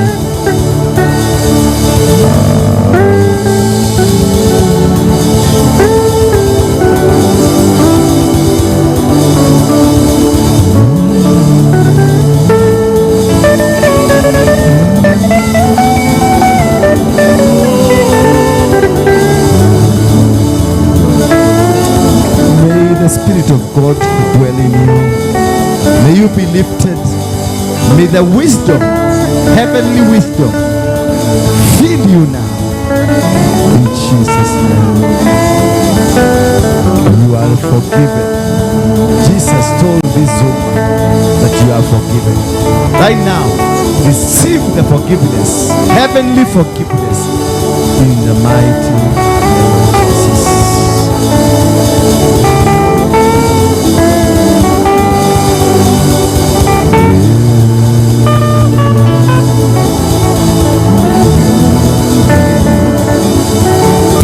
Healing, perfect healing in Jesus' name. In Jesus' name. Healing is your portion. Healing is your portion. Healing is your portion. In Jesus.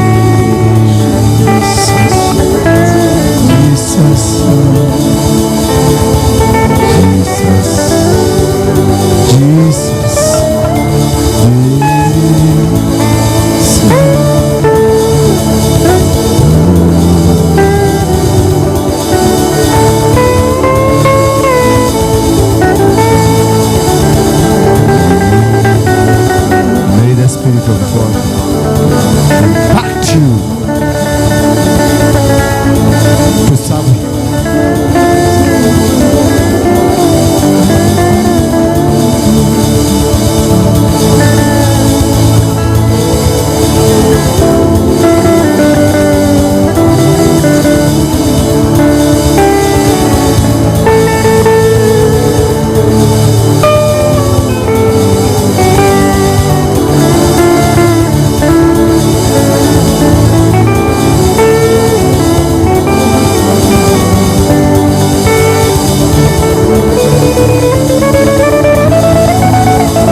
Lord Jesus, Son of God, remember your daughter.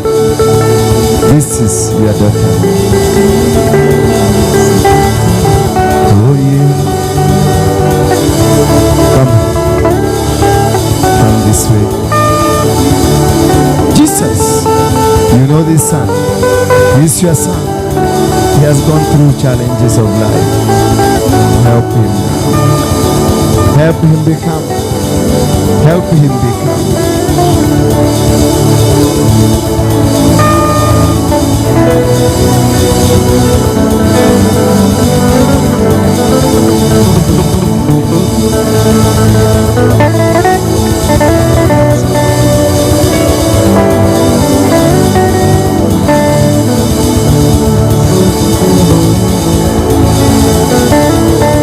Mighty Jesus, Son of God, you died on the cross because of a man like this, so that whoever believes in you will be saved. I speak blessing. I speak blessing, Son of God, that you may heal this man completely. You may deliver him, that he becomes what you intended him to become. Ukamsaidia na ukamwokoa. In the mighty name of Jesus. Ukamfanikisha huyu mtoto katika maisha yako na katika mapenzi yako.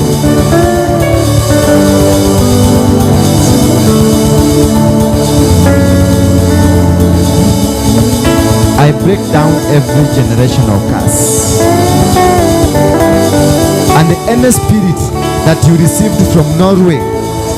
In a visit you went to Norway, then you are recruited into the marine spirits of the Freemasons. Out!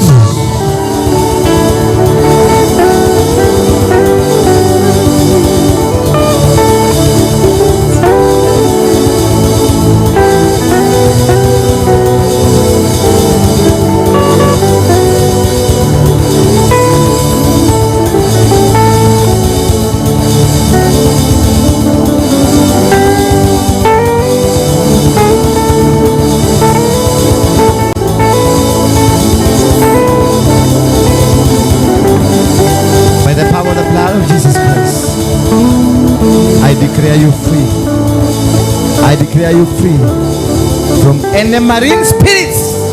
The mighty name of Jesus Christ. That no power that is in you, no forces of darkness that will prosper. You are powerless.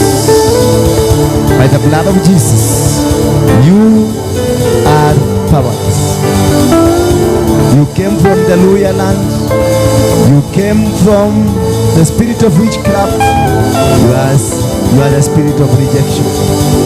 You have no power. You have no position in the room of this body. Out!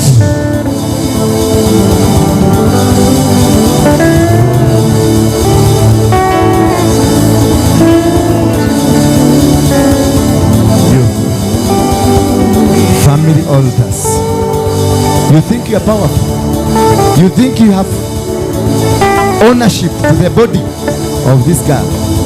Now I put a cross on the body of this girl. Look at you.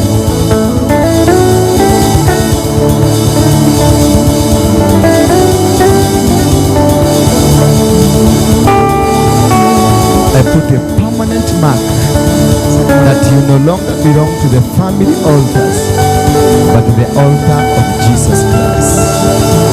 I break all of them from you. The family web, the family chain, the forces of darkness, the altars of the family that has put you into abject struggle. Now you have no power. Start moving. Start getting out of this body. This body belongs to Jesus. This body is a sacrifice to Jesus. Out!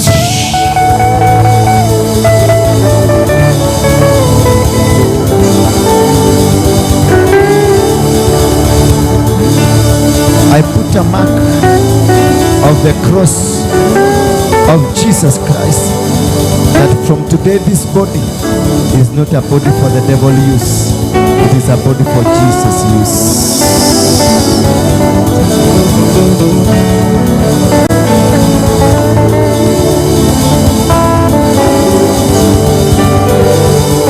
I put a mark of the power of the cross. The devil has been always using this body for his glorification. But today I put this mark, permanent mark over your body, that the devil will come, will be scared, will run away. He will never find anywhere to come and torment you.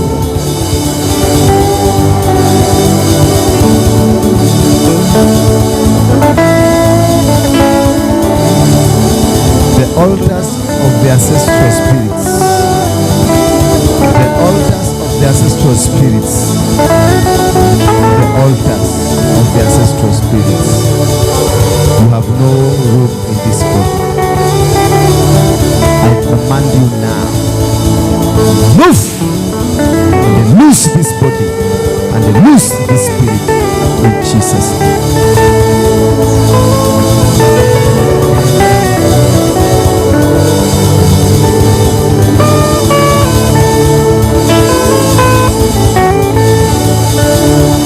They have chosen to reject you because of Moikali.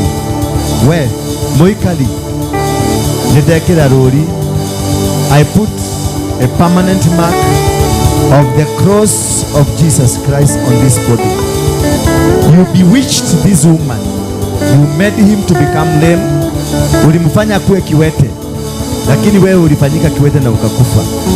Sasa kutoka leo spirit yako ninaiondoa katika maisha ya huyu mtoto. Chochote walikichukua, chochote walikiiba, chochote walimnyang'anya, kutoka leo nimekurejesha. You got it. Anything that was stolen from you, it is back. Sorry? Chochote kilichukuliwa kutoka kwako kimeregeshwa.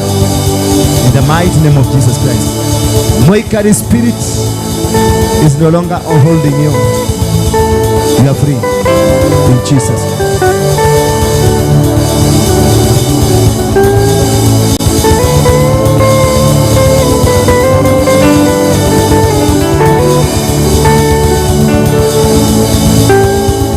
No more suffering.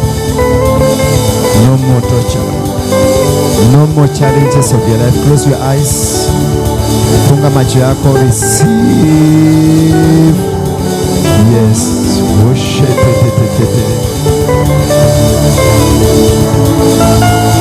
Bring your hands. I want to put these hands are used to losing money. But from today, I lock your money. Nobody will be able to take your money from these hands. I lock your hands. I want to put a mark on your hands that any misfortune will not see these hands. You are blessed in Jesus' name.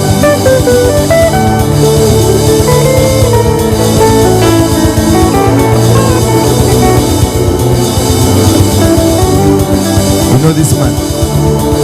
Who is he? Your babe. Listen.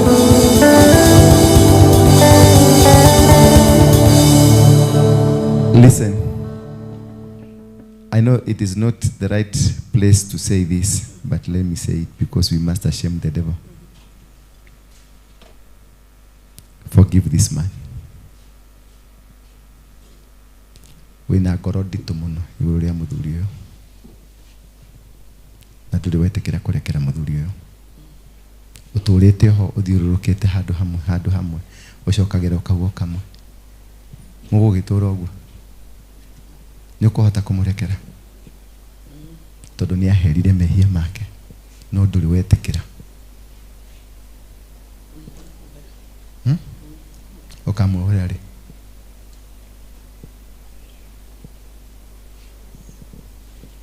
Ukamuohera weka atĩa? Ciana ciaku cigũkũ? Ithire. Mũthuri kuohera gwathi atia tamuria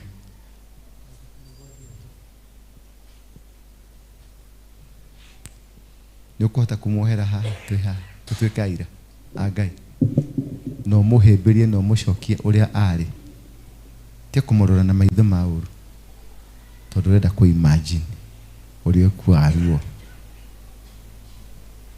kĩthĩna kĩrĩa kĩna ciana ciaku ciothe nĩ ũndũ wa marakara marĩa wĩna mo igũrũ rĩa mũthuri ũyũ nake akomia ngoro yake ĩkaruma nyũmba ng'ima inyuĩ nĩ inyuĩ mwĩna cabi cia ciana cianyu no ũhote kũmũrekera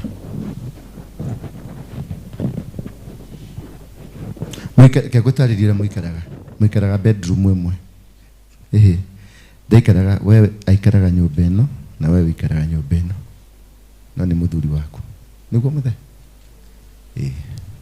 no ũyũ nĩ na marakara marĩa maingĩ ndarĩ etĩkĩra gũkũrekera nĩ wahĩtirie kũhĩtia wanahĩtia nĩ waturithirie mũtumia ũyũ mũno no nawe mũtumia rĩ ndũrenda Ngai akuohore nĩ ũkwenda kuohorwo piũ nĩ ũkũhota kũmũrekera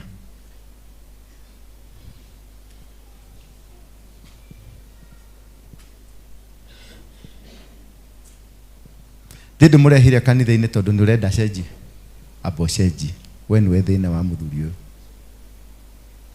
na we nĩwe thĩna wa ciana ciaku tondũ wa kiugo kĩrĩa ũkwaria kana rĩrĩa ũkaria kiugo kĩu nĩ gĩkohora ciana ciaku ciothe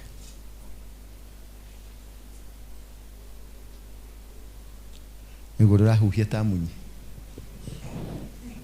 nĩ kũrigwo ũgarigwo ũramũrekera atĩa na kũu thĩiniĩ kĩruo rũrĩa rwĩ thĩiniĩ nĩ rũritũ no ũkorwo waigua ciugo ici cia Ngai tondũ haha nĩho Ngai yarĩria niĩ ũrĩ wanjĩra ndeto ta icio nĩ ndũtũrĩte ũhithĩte tarĩria mũthuri ũyũ wakorwo nĩ ũkwenda no okorwo ndũkwenda tũtirakũracimisha ohora mũthuri ũyũ ũmũrathime nake akũrathime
Kaiha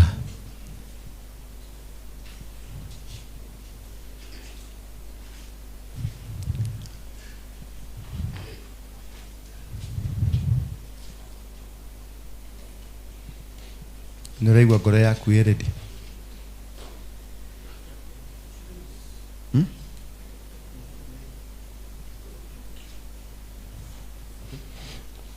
Kiumuthi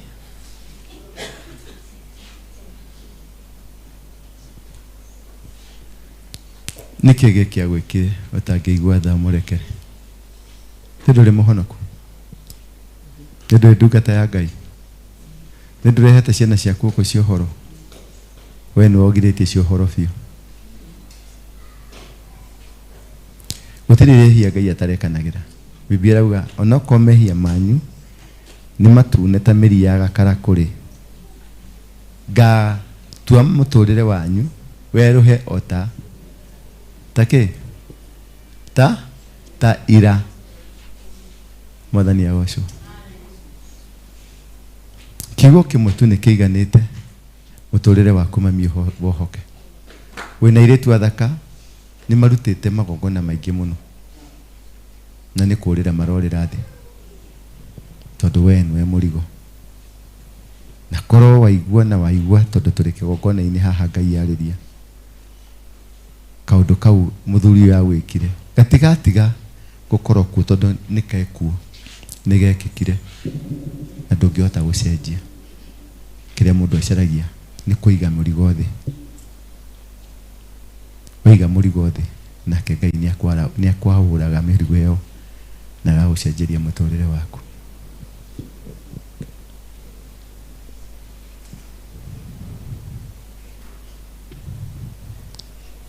Manyite guoko kuu, manyite kuu kuke, mwire my dear, mwire my dear, mwire my dear, uga my dear, my dear, ndaguthaitha undekere.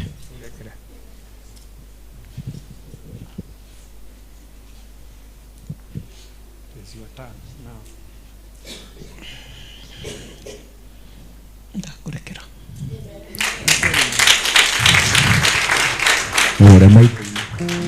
Murore maitho-ini mwire tuciugo ciumite ngoro-ini yaku.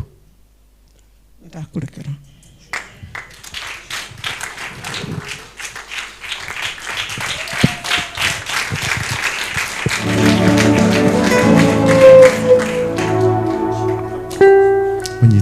Unyite tu aigua rugari waku, nderega kuigua rugari waku.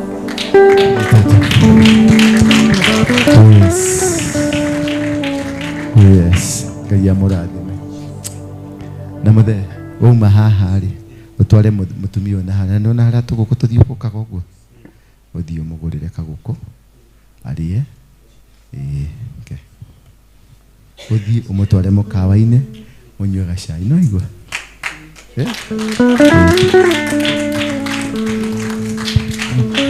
Baba thĩinĩ wa rĩtwa rĩa Jesu Kristo, ũyũ nĩ baba na ũyũ nĩ mami, nĩ tũhĩtanagia na tũkaga kũiguana, no nĩ watwĩrire igongona rĩrĩa rĩa bata na rĩega nĩ rĩrĩa andũ maraiguana, tondũ ithuothe tũrĩ ciana ciaku. Baba nĩ ndagũthaitha rekera nyũmba ĩno, ũrekere mũtumia ũyũ, ũrekere mũthuri ũyũ, ũrekere ciana ciao, reke kuma ũmũthĩ magacĩre matuĩke a kũrathimwo.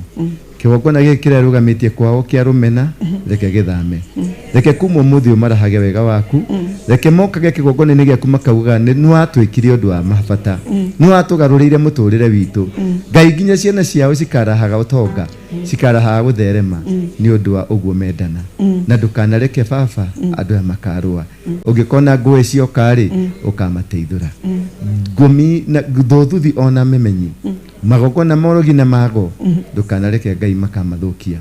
Baba wana tucokanĩrĩria twanakũhĩtĩria twaneka maũndũ moru Ngai no nĩ watũrekeire, nĩ njũĩ ona aya nĩ wamarekera. In Jesus name. Amen. Thank you.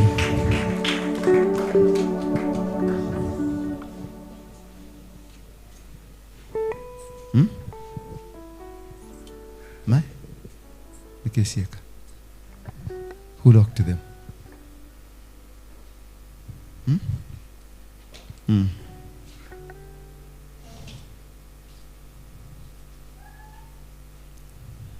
Ngai akũrathime. Gĩa na gwĩtĩkĩrĩka, gĩa na wisdom, gĩa nĩ kwendwo nĩ Ngai na kwendwo nĩ andũ. In Jesus name.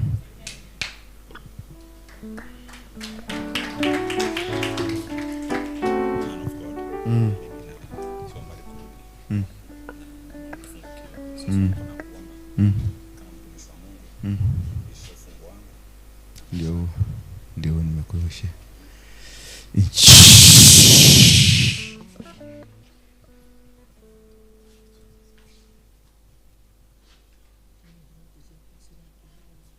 Ate bro tiroro ugu. Wero rĩa Ngai akũheire ũrutaga nĩ ũrutaga thikũ ici. Nĩ waremereirwo. Ndũraruta. Nĩ waremereirwo nĩ wĩra wa Ngai, nĩ wagĩire na mĩhang'o mĩingĩ. Ngai arakwĩra atĩrĩrĩ, akũheaga indo nĩgetha ũtungate wĩra wake, no nĩ wagĩire na kũmenyera. Ũkĩaga gũcoka gũtĩa maguta ukigena kumenyera uria Ngai akwirite wikaga ugitiga gucoka gwika tondu ni wamenyerire indo ciaku Ngai ni egugucokeria na ucoke utungata-ini uria Ngai akuheire. Ngai akuheire indo nigetha utungate na utungate ndungata ciake.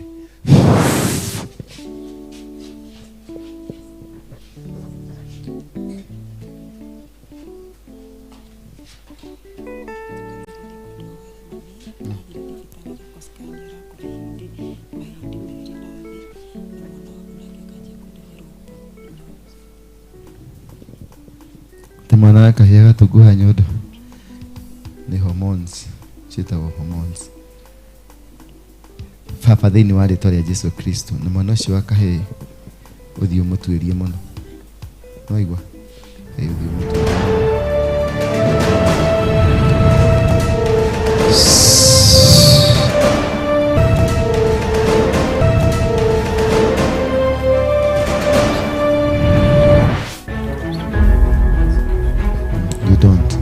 What can you give me? How much money do you have you can give me as a friend? Just do it now. Bethel Clouds TV, empowering lives. Now, just as a friend, not as an apostle. You give me as a friend and kunywa chai, and then you